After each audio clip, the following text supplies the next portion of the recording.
My name is Ethan Ward and I work the night shift at a crematorium on the edge of town. I've been here long enough to stop counting the years. Long enough that the building no longer feels unfamiliar, and quiet no longer feels threatening. Quiet is just how this place breathes after midnight. People imagine screaming furnaces, shadows that move on their own, or the feeling of being watched. The truth is much less dramatic. Most nights are defined by routine, procedure, repetition. That's what keeps the work clean, and keeps your mind from wandering into places it doesn't need to go. I arrive a little before 10. Same parking spot. Same side entrance. The security light flickers for half a second before steadying itself. It always does that. Facility says it's a wiring issue. I stopped reporting it years ago. Inside, the air smells faintly of disinfectant and warm metal. Not smoke. Not ash. Just the neutral scent of a building that's been scrubbed too many times. I hang my jacket, pour a cup of coffee I won't finish and open the logbook. The logbook is the most important thing here. Not the furnaces. Not the control panels. The book. Every intake, every temperature adjustment, every door seal inspection. Recorded in blue ink, no exceptions. If something isn't written down as far as the administration is concerned, it never happened. That night's entry was short. One scheduled cremation earlier in the evening. Completed without incident. No late arrivals. No emergency requests. No notes. That last part mattered. Children are never handled at night. That's policy. Pediatric cases are scheduled during the day with additional staff present, additional documentation, and oversight from both administration and the funeral director. Too many things can go wrong otherwise. Too many emotions involved. Everyone here knows that rule, even the new hires. And according to the logbook, there were no children in the building. I checked the furnaces next. Chamber 1 was cooling down, its reinforced glass dark and opaque. Chamber 2 was idle. Chamber 3 hadn't been used in days. Temperatures were stable. Pressure levels normal. The soft hum of the ventilation system filled the room like distant wind. Everything was exactly how it should be. That's the part people don't understand about places like this. When something feels wrong, it isn't because the environment suddenly turns hostile. It's because nothing changes when it should. Or because something changes when it shouldn't. I made my rounds the way I always did, slow, methodical, hands behind my back like a man walking a hospital corridor after visiting hours. The hallways were empty. Fluorescent lights buzzed overhead. My footsteps echoed softly, then disappeared. The building settles at night. Pipes contract. Metal ticks as it cools. You learn which sounds belong and which don't. You learn not to jump at every creak, not to imagine intention where there is only physics. By 11:30, I was back at the desk, filling out the routine inspection checklist. The clock on the wall ticked louder than it should have. I remember thinking I'd need to replace the battery soon. It had been doing that, drawing attention to itself. Outside, the wind picked up. I could hear it brush against the building, low and steady. No storm. Just enough movement to remind you the world keeps going even when no one is awake to notice. I stood to stretch and glanced down the main hallway out of habit. It runs straight from the administrative wing past the processing rooms and ends at a closed fire door near the old storage area. I've walked it thousands of times. I know its length. I know how light pools along the floor at night. That's when I saw movement. Not a shadow. Not a reflection. Movement. Something small crossed the hallway from left to right, fast, low to the ground, gone in less than a second. Too quick for detail. Too deliberate to be dismissed as a trick of the light. I didn't react right away. I didn't shout. I didn't chase after it. I just stood there, pen still in my hand, staring at an empty corridor that should have stayed empty. Because whatever I had just seen, I knew one thing for certain. Tonight we were not cremating a child. I didn't move at first. That's the part that surprises people when I tell this story. They expect panic, a rush of adrenaline, some instinct to run or shout. But years in this building had trained that out of me. Sudden movement doesn't mean danger here. Most of the time it means your eyes are tired or the lights flickered, or your brain tried to fill in a gap too quickly. So I stood there letting the moment settle. The hallway was empty again, long, straight, and exactly the same as it had been 5 seconds earlier. The light hadn't changed. The fire door at the far end was still shut. No sound followed the movement I'd seen. No footsteps. No echo. Nothing retreating into another room. I told myself it was fatigue. Night shifts do that. They compress time. Stretch shadows. Make you trust the wrong details and ignore the right ones. I'd worked through worse, double shifts, back-to-back services, weeks without a proper day off. I'd learned how to correct for it. Still I waited. I counted 10 slow breaths. The hum of the ventilation system stayed steady. The clock ticked behind me, insistent, unchanged. Whatever I'd seen hadn't disturbed the building in any measurable way. That bothered me more than fear would have. I stepped into the hallway and stopped just past the threshold, careful not to let my boots scrape the floor. The polished surface reflected the overhead lights in dull, broken lines. No marks. No scuffs. No sign that anything had crossed it recently. "Hello," I said. The word sounded wrong in my mouth. Too casual. Too human for a place like this. It drifted down the corridor and disappeared without an answer. I didn't expect one. The thing about children, real children, is that they don't move quietly without trying. They shuffle, drag their feet, bump into walls. They make noise even when they don't mean to. What I'd seen hadn't done any of that. It had moved with purpose, like it already knew where it was going. I walked the length of the hallway slowly, checking each door as I passed. Processing room. Equipment storage. Utility closet. All locked. All sealed. The access panels along the wall were flush, their screws untouched. At the far end, the fire door was cool beneath my palm. I pressed my ear against it and listened. Nothing. Beyond it was the old wing, decommissioned years ago, used now for overflow storage and equipment no one bothered to throw out. There was no reason for anyone to be there, especially not at night. Especially not something small enough to move the way I'd seen. I went back to the desk and sat down, forcing myself to finish the inspection checklist. Line by line. Box by box. I refused to let my handwriting change. If I started rushing, I knew my thoughts would follow. Halfway through, I realized I was listening harder than before. Every sound felt amplified now, the faint tick inside the walls, the distant clank of metal settling, the whisper of air through the vents. I waited for something to repeat itself. For movement. For confirmation that what I'd seen hadn't been a one-time mistake. Nothing came. I glanced at the security monitor mounted above the desk. The feeds rotated every few seconds, cycling through hallways, entrances, and furnace rooms. Grainy but reliable. I watched the main corridor feed twice. 3 times. It showed an empty hallway. No blur. No distortion. No interruption. That should have reassured me. Instead, it left me with a hollow feeling I couldn't place. I knew what cameras were good at missing. Corners, reflections, moments that happened too fast or too close to the lens. Absence on a screen didn't always mean absence in the building. I stood again and walked back into the hallway, slower this time, eyes fixed on the floor. That's when I saw it. Not a footprint. Not a handprint. A thin streak of ash, barely there, like someone had brushed their fingers across the surface and then wiped it away too carefully. It hadn't been there earlier. I would have noticed. Ash behaves differently from dust. It settles in ways you can't fake. The streak ended abruptly, right at the wall. I followed it with my eyes, up to where the light thinned and the hallway bent just enough to hide what came next. My chest tightened, not with fear, but with certainty. This wasn't a malfunction. This wasn't exhaustion. And whatever had crossed that hallway hadn't been lost. It had known exactly where it was going. I went back to the desk because it was the only place in the building that still felt anchored to rules. The hallway behind me seemed longer than before, as if distance itself had quietly rearranged while I wasn't looking. I didn't turn around. Turning would have felt like admitting there was something to see. I sat down and opened the logbook again. The cover creaked softly, familiar, grounding. The pages were thick, slightly warped from years of ink and pressure. I ran my finger down the most recent entries, reading each line slowly, deliberately, as if repetition alone could overwrite what my eyes had already witnessed. Time. Name. Authorization signatures. Final disposition. Everything was in order. No pediatric cases. Not tonight. Not yesterday. Not for weeks. I flipped back a few pages anyway. Then a few more. I wasn't looking for proof, I was looking for comfort. The kind that comes from seeing the same pattern repeat over and over until it becomes undeniable. Adults. Seniors.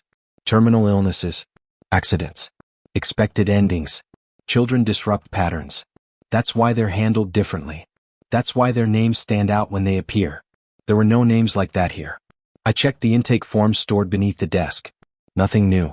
I checked the digital system next, logging in with hands that felt steadier than they should have. The screen glowed softly in the dim office, casting pale light over the edges of the room. No alerts. No late admissions. No overrides. The building, according to every official record, had behaved perfectly. That should have been the end of it. I closed the logbook and leaned back in my chair, exhaling slowly. I told myself the truth, the version that made the most sense. I'd been staring down a long empty hallway under fluorescent lights. My brain had filled the silence with something familiar. Something human-shaped. The mind does that. Especially in places like this. I'd seen it before in smaller ways. Faces in the reflection of furnace glass. Movement in the corner of my vision that vanished the moment I looked directly at it. None of it ever meant anything. None of it ever returned. This would be the same. I stood up and made another round through the facility, this time forcing myself to stick strictly to procedure. I checked door seals. I verified pressure gauges. I adjusted nothing because nothing needed adjusting.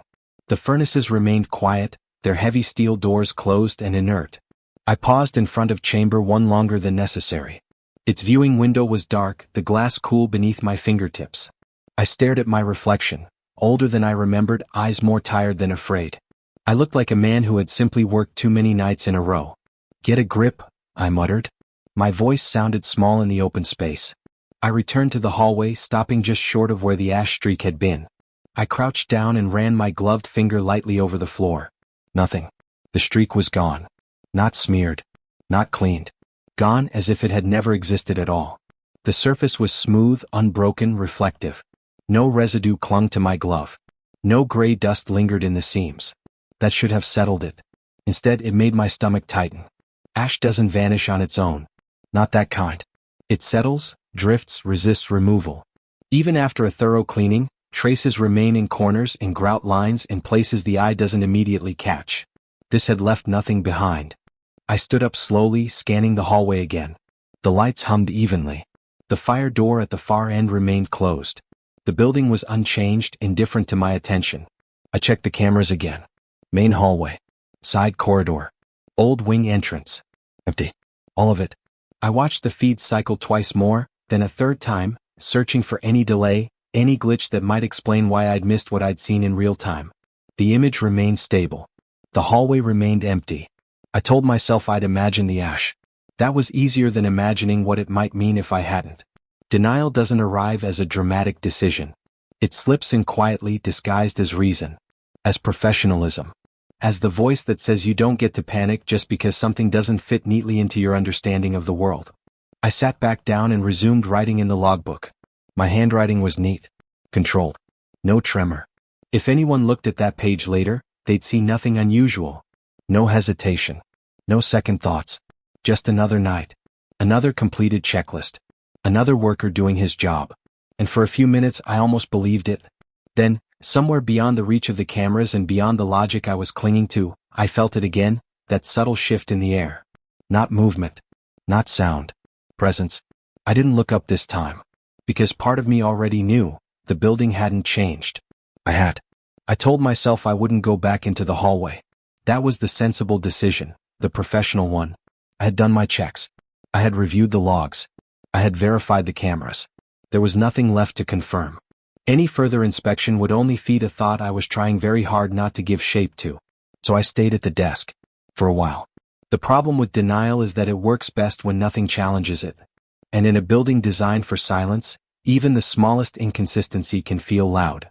It started with the air. Not a draft, no doors opened, no vents changed speed.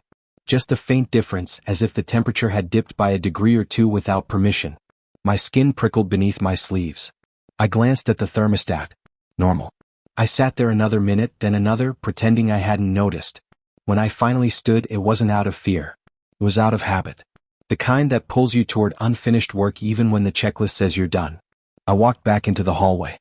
The lights cast the same dull glow as before, flattening everything into pale strips of reflection. I moved slower now, eyes trained on the floor. Not searching for shapes. Not for movement. For evidence. Halfway down the corridor I saw it. If I hadn't been looking directly at the ground, I would have missed it entirely. A faint smudge. No wider than 2 fingers. Gray but not quite dust-colored. Too fine. Too clean. It rested just off-center, where the floor met the wall, as if something had brushed past and left a whisper behind. I knelt. Up close there was no mistaking it. Ash has a texture you learn to recognize. It doesn't clump like dirt. It doesn't sparkle like dust. It lies flat, fragile, as if one breath could erase it. This hadn't come from the furnaces. Cremation ash is heavier, coarser, mixed with fragments that refused to disappear. This was different, powdered down to something almost weightless. I held my breath and hovered my hand above it. For a moment I expected it to scatter, to drift away and prove it had never been real. But it stayed exactly where it was, unmoved, waiting. I didn't touch it.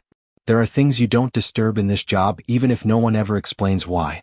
Some instincts don't come from training. They come from listening to the space you're in. The smudge stretched into a line when I stood and looked at it from above.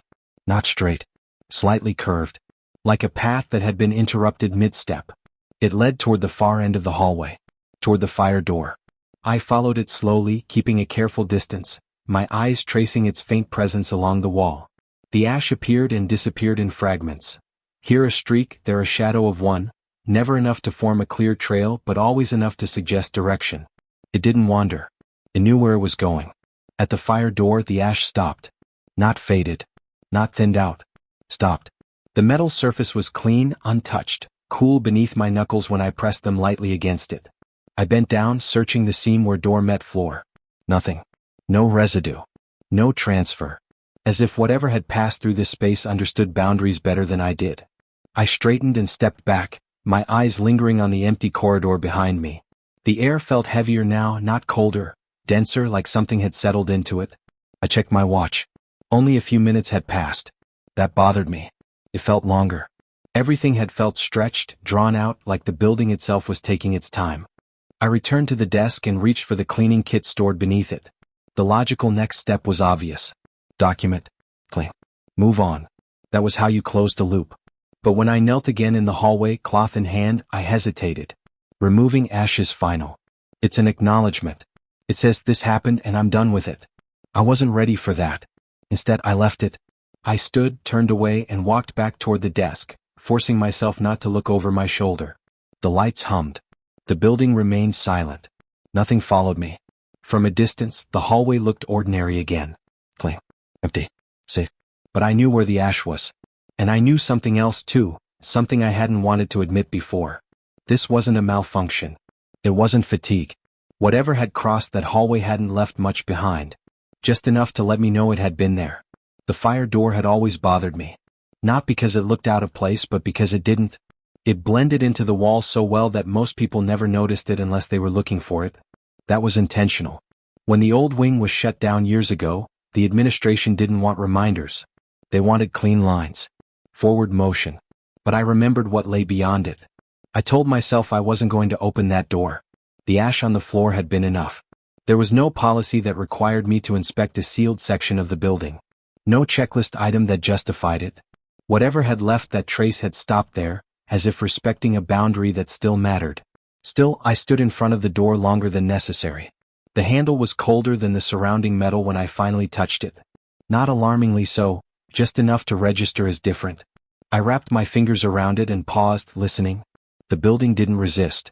It never did. It simply waited. The door opened with a dull, reluctant sound. The old wing smelled different. Not rotten.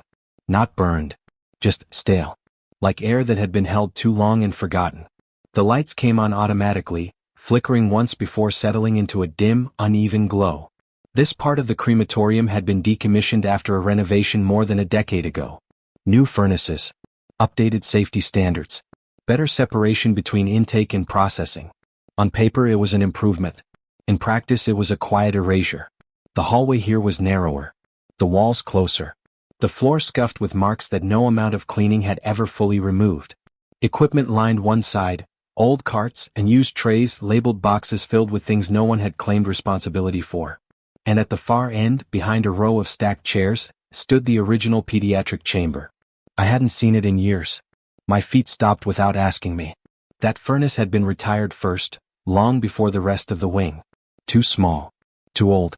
Too many problems. Or at least that's what the official explanation said. I remembered it differently. I remembered the night it was used when it shouldn't have been. Back then I was newer.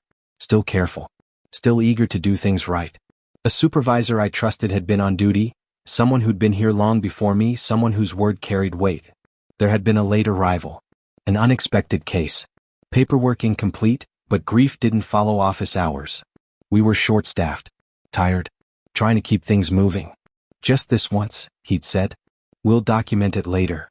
That sentence had lodged itself somewhere deep and never quite let go. I didn't remember the child's name. That was the worst part. Names stick when you give them time. That night, everything had been rushed. The intake form filled out in a hurry. The signatures added after the fact. The chamber preheated without the usual pause. I remembered standing where I was now, watching the indicator lights turn on one by one, telling myself that procedure mattered less than efficiency in moments like that. I remembered the way the ash had looked afterward. Too fine. Too pale. I hadn't said anything. Neither had anyone else. The supervisor retired not long after. The wing was closed. The furnace sealed and forgotten. Or so we told ourselves. Standing there now, the air around the old chamber felt heavier, like it carried something it had never fully released. I took a step closer and stopped again. The reinforced glass was cloudy with age, the metal frame dulled and pitted. I didn't see movement. I didn't hear anything.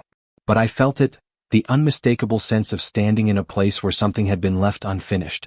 Behind me in the main hallway, the building remained quiet. No alarms. No change in pressure. Nothing to mark my absence. It was as if this wing existed slightly out of step with the rest of the structure. I glanced down at the floor. There was ash here too. Not fresh. Not recent.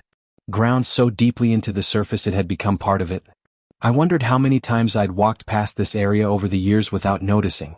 How easy it had been to let memory fade when it wasn't reinforced by daily routine. The trace in the main hallway hadn't been random. It hadn't been a wandering presence. It had been returning. I backed away from the old chamber slowly, closing the distance between myself and the fire door with deliberate steps. I didn't turn my back on the furnace until I had to. When I reached the door, I pulled it shut with more force than necessary. The sound echoed longer than it should have. On the other side, the air felt lighter, cleaner. As if the building approved of the separation. I leaned my forehead briefly against the cool metal, breathing out through my nose. I hadn't seen the child again. But I understood something now that I hadn't before. What I'd witnessed in the hallway wasn't a mistake. It wasn't an echo of fatigue. It was a reminder. Some things don't disappear just because you stop using the room they belong to. Some memories don't stay buried just because you close the door and write something else in the logbook. And sometimes, when the building is quiet enough, they find their way back to the places where the truth was last ignored. I didn't expect it to come back. After closing the fire door, I told myself that whatever I'd stirred up by opening the old wing would settle on its own. That the building, once restored to its familiar order, would absorb the disturbance the way it always did. Silence had a way of smoothing things over here. Of convincing you that time was still moving forward. For a while that seemed true. I sat at the desk and watched the security feeds cycle through their empty frames. Hallways. Furnace rooms. Entrances. All still. All unchanged. I drank the rest of my coffee, now cold enough to taste metallic, and focused on the glow of the monitors instead of the spaces they represented. Minutes passed. Then more. I almost convinced myself that I'd reached the end of it, that the ash, the memory, the old wing were simply loose threads my mind had pulled at in the wrong order. Then the air shifted again. It wasn't sudden. It didn't announce itself. It was like the moment just before someone speaks, when the room seems to lean in without realizing it's doing so. The hum of the ventilation system softened, not stopping, just receding enough that I noticed the absence. I looked up from the monitors. The main hallway feed was still empty. But my eyes drifted away from the screen, drawn to the corridor itself, the real one visible through the glass panel beside the desk. The light stretched down its length, pale and unwavering. Halfway down, something stood where there had been nothing before. Not running this time. Standing.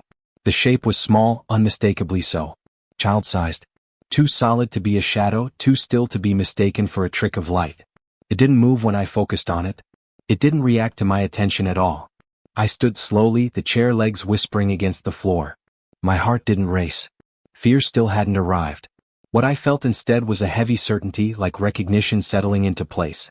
The figure didn't have a face I could describe. Not because it was obscured, but because my mind refused to define it. The outline was enough. Narrow shoulders, short arms hanging at its sides, bare feet pale against the floor. It wasn't looking at the furnaces. It was looking at me. I didn't speak. Words felt inappropriate, like noise in a place that demanded restraint. Whatever this was, it didn't belong to panic or confrontation.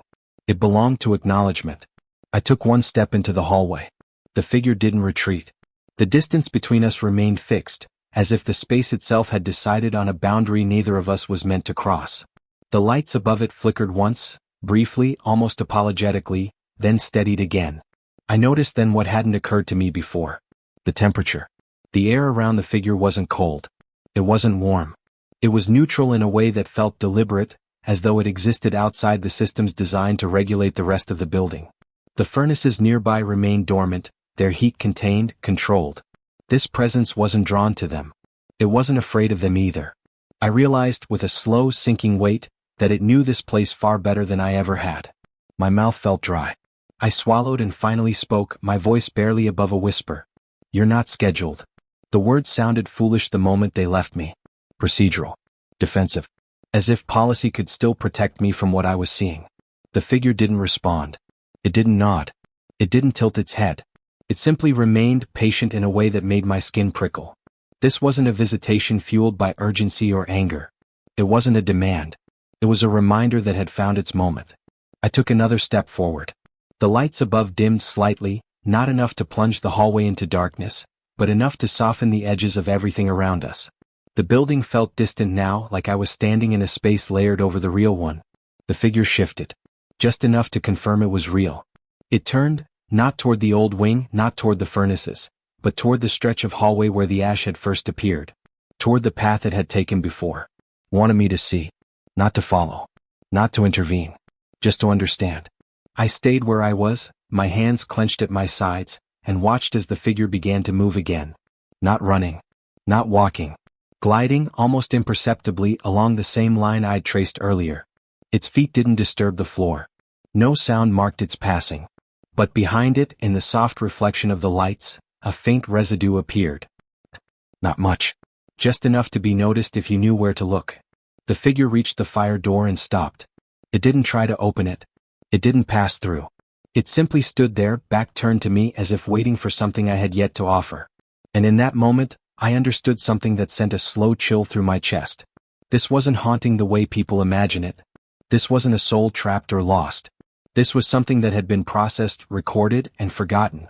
Something that had followed the rules as best it could and still been left behind. The figure faded gradually, thinning into the air until only the ash remained. Then that too settled and disappeared. The hallway returned to normal. The lights brightened. The hum resumed. I stood alone again. But the certainty remained. It hadn't come back because it was angry. It had come back because I was finally ready to remember. After it disappeared, time stopped behaving the way I understood it. The hallway returned to its ordinary shape. Light steady, floor clean, air regulated, but the feeling didn't leave with the figure. It lingered, pressed flat against everything, like a fingerprint you couldn't wipe away once you knew where to look. I checked the clock above the desk. 12:17. That couldn't be right. It felt much later. Or earlier. Or like the space between minutes had stretched thin and unfamiliar. I stared at the second hand as it moved, one precise tick at a time, insisting that the world was still measurable. I wanted to believe it. I forced myself back into motion because standing still felt like surrender. I made another round of the building, repeating steps I'd already taken twice that night. Door seals. Pressure gauges. Furnace controls. Everything responded exactly as it should. Except the temperature. Not the overall reading, the system insisted everything was normal, but the way it felt against my skin. Warm near the furnaces. Cool near the exits. Neutral in the hallways. Neutral wasn't supposed to feel noticeable. By the time I returned to the desk, my shoulders ached with tension I hadn't realized I was carrying. I sat, then stood again, restless. The security monitors flickered through their empty feeds, reliable and useless. I didn't see the figure again. But I felt watched, not in the way that makes your pulse spike, but in the way that makes you aware of yourself. Of your breathing. Of your weight on the floor. As if something in the building was paying attention without judgment. Around 1 in the morning, the furnaces began to tick. Not alarmingly. Not loudly. Just the subtle sound of metal adjusting, expanding slightly, then settling. It was a normal process, except all 3 chambers were idle. They shouldn't have been changing temperature at all. I checked the control panel. Chamber 1, stable. Chamber 2, stable. Chamber 3, stable. The numbers didn't move. The ticking continued. I placed my hand against Chamber 3's door and felt it, warmth. Not enough to burn. Not enough to trigger a sensor. Just enough to register. My stomach tightened. Chamber 3 hadn't been used in days. I knew that. I'd signed off on its last cycle myself. There was no reason for residual heat. Unless something was remembering. I pulled my hand away and stepped back, suddenly aware of how close I was standing. The furnaces loomed in the low light, massive and patient. I'd spent years treating them like tools. Tonight they felt like witnesses. That's when the memory I'd been avoiding finally surfaced in full. Not just the old wing. Not just the pediatric chamber. The pause I'd skipped. That night years ago before the rushed procedure, there had been a moment. A brief hesitation when protocol should have slowed us down. A supervisor's glance at the clock. A choice made to keep things moving instead of stopping to do it right. I remembered thinking it didn't matter. The system would handle it. The heat would handle it. The end result would be the same. Standing there now, listening to a furnace breathe when it shouldn't have, I understood how wrong that assumption had been. I backed away until my shoulders met the wall. The building didn't threaten me. It didn't escalate. It simply held the night open, refusing to let it pass until I did something with what it had given me. Hours dragged. 2 o'clock came and went. Then 3. I tried sitting. I tried writing. I tried focusing on the mundane details of my job, the weight of the pen, the smell of paper, the hum of electricity. None of it anchored me the way it usually did. Every so often I'd feel it again, that neutral pocket in the air, that sense of alignment just slightly off-center. I'd look up, half expecting to see the figure standing where it had been before. The hallway stayed empty. That almost made it worse. By 4, exhaustion crept in, not physical but emotional. The kind that comes from holding something too carefully for too long. I leaned back in the chair and closed my eyes just for a second. Images surfaced immediately. The old chamber. The ash. The small shape moving with quiet certainty through a space it knew too well. I opened my eyes again, breathing harder than I meant to. I wasn't being punished. That realization settled slowly, bringing with it a strange calm. Whatever this night was, it wasn't about fear or retribution. It wasn't about forcing a confession or demanding an apology. It was about recognition. I stood and walked back into the hallway one last time. The lights greeted me without complaint. The floor reflected my outline, tall, tired, unmistakably alone. I stopped where the ash had first appeared. I remember, I said aloud. The words felt heavier than anything I'd spoken all night. Not because they were dramatic but because they were true. Nothing happened. No movement. No sound. But the air shifted, just slightly, as if something had finally been acknowledged. I returned to the desk and sat down as the first hint of morning crept toward the building. The longest night of my career was nearly over. And I knew, with a certainty that brought no relief, that daylight wouldn't erase what had been set in motion. Some nights don't end when the clock says they should. Some nights stay with you, long after the building pretends to sleep again. By the time the sky began to lighten outside, I understood something I hadn't been able to put into words all night. This wasn't a ghost. Not the way people imagine them, angry, lost, trapped between worlds. There had been no rage in the figure I'd seen. No desperation. No attempt to frighten me or force itself into my attention. What remained here wasn't haunting the building. It was staying. That difference mattered. I stood at the edge of the hallway again, watching the fluorescent lights lose some of their harshness as morning crept closer. The space felt calmer now. Not empty, never empty, but settled, like a room after a difficult conversation where nothing else needs to be said. In my years working here, I'd seen how people talk about cremation. They think of it as an ending. A final reduction. Heat, ash, closure. They believe what goes into the furnace leaves nothing behind that can linger. That's a comforting belief. But buildings remember things the way people do, not through detail but through weight. Through the accumulation of moments that were rushed, ignored, or deliberately set aside because acknowledging them would have slowed everything down. What I had seen wasn't unfinished business. It was unfinished attention. The child hadn't returned to accuse me. It hadn't come back to demand an apology or disrupt the order I'd relied on for years. It had come back because it had never truly been seen in the first place. Not fully, not with the care it deserved. That night long ago we'd done the work. But we hadn't paused. We hadn't allowed the gravity of it to settle. We'd followed the mechanics, but skipped the moment where recognition turns procedure into responsibility. And so something stayed. Not attached to the furnaces. Not bound to the old wing. But tied to the gap where attention should have been. I realized then why the ash had been so fine. Why it hadn't behaved the way it was supposed to. Why it appeared only briefly, just enough to be noticed. It wasn't residue. It was a signal. A reminder that not everything reduces cleanly. That some traces don't belong to the physical world alone.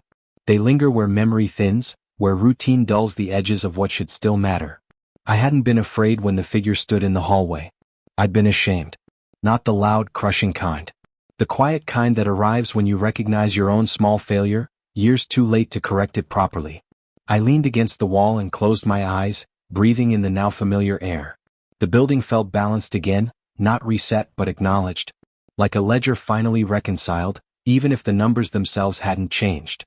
"I won't forget," I said softly. There was no response. But the silence that followed felt different. Not heavy. Not expectant. Complete. When the day staff arrived, everything looked ordinary. The hallways were clean. The floors unmarked. The furnaces cool and obedient. If I hadn't been there through the night, I wouldn't have believed anything had happened at all. I didn't write any of it down. Some things don't belong in the logbook. They belong in the way you move through the building afterward. In the extra pause before starting a cycle. In the way you stand a little longer in quiet rooms, acknowledging what once passed through them. What remained wasn't a ghost. It was the echo of care that had been skipped, and the understanding that once you see it, you don't get to pretend it was never there. I finished my shift and turned out the lights, leaving the building as I always did. But I carried something new with me. Not fear. Responsibility. Morning didn't announce itself. It slipped in quietly, thinning the darkness rather than pushing it away. The fluorescent lights felt less harsh once the first pale blue filtered through the narrow windows along the administrative wing. The building didn't change, but it relaxed as if it no longer needed to hold its breath. I sat at the desk and watched the clock reach 6. The night staff log was finished. Every line neat. Every box checked. On paper, the shift had been uneventful. No irregularities. No notes. Nothing that would raise a question or slow the day down. That felt appropriate. The day crew arrived in pairs, voices low, footsteps familiar. Jackets were hung. Coffee was poured. The ordinary rhythm returned, smoothing over the edges of the night as if it had never stretched beyond its proper limits. "Quiet night?" someone asked, not really expecting an answer. "Yeah," I said. And for once, the word didn't feel like a lie. I walked the hallway one last time before leaving. In daylight, it was just a corridor again, clean floor, white walls, evenly spaced lights. No ash. No residue. No sign that anything had crossed it with intention hours earlier. If I hadn't known where to look, I wouldn't have felt anything at all. But I did know. And that knowledge changed the way the space met my steps. I walked slower, not out of caution but respect. The building felt settled now, like a surface after ripples have faded. Not erased, just no longer disturbed. I paused at the fire door without touching it. Beyond it, the old wing remained sealed and silent, exactly where it belonged. I didn't feel pulled toward it anymore. Whatever needed acknowledgement had already received it. There was no sense of waiting. No pressure. Just closure that didn't demand explanation. When I stepped outside, the air felt colder than it had inside. Morning traffic moved in the distance. Somewhere nearby, a bird called once, sharp and ordinary. Life continuing, unbothered by the night it had replaced. I stood there for a moment longer than necessary, keys in hand, letting the contrast settle in. Daylight has a way of insisting on forward motion. On reminding you that whatever happens in the dark doesn't get to stop the world from turning. I got into my car and started the engine. As I pulled away, the building receded in the mirror, quiet and unremarkable. No shadows in the windows. No movement in the halls. Just a structure doing what it was built to do. I didn't feel watched. I felt acknowledged. That surprised me. The drive home passed in a blur. Stoplights. Familiar streets. A routine I'd followed hundreds of times before. But beneath it all was a subtle shift. A recalibration I couldn't undo even if I tried. The night had taken something from me. Not peace. Complacency. And as the sun climbed higher, I realized that was a fair exchange. Some mornings don't erase the night before them. Some mornings arrive not to forget, but to carry forward what finally found its place in the dark. I've worked many nights since that one. The building hasn't changed. The furnaces still respond the same way. The hallways still hum under fluorescent light. If you walked in today, you wouldn't sense anything unusual. Nothing about the place advertises what happened, or what still lingers quietly within it. That's how it should be. People ask me sometimes how I've managed to stay in this job for so long. They assume it's the darkness or the proximity to death that eventually wears you down. I never correct them. It's easier to let them believe the fear is obvious, loud, dramatic. The truth is subtler. What stays with you isn't what you see in the flames. It's what you fail to see while you're busy doing your job correctly. Since that night, I pause longer than I used to. Before starting a cycle. Before closing a door. Before writing a final line in the logbook. It's not superstition. It's not guilt either, not in the way people understand it. It's attention. I no longer treat silence as empty. I don't rush it away with routine. I let it exist long enough to tell me whether it's settled, or whether it's asking to be noticed. I haven't seen the child again. No small figure crossing the hallway. No ash appearing where it shouldn't. No temperature shifts that defy explanation. The night returned to its predictable shape once I stopped pretending that predictability was enough.